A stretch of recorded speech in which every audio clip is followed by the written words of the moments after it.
չեք կարա մտահոգվեք։ Եվ ի վերջո, այս մեր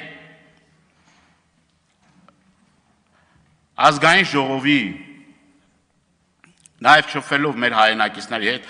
ազգային ժողովի վարկանիշը շատ անգել։ Մեր հայրենակիցները այս գզվրտոցների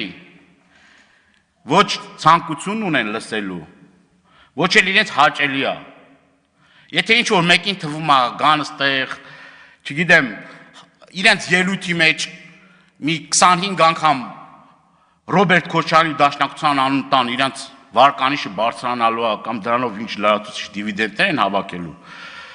չարաչար սխալվում եք։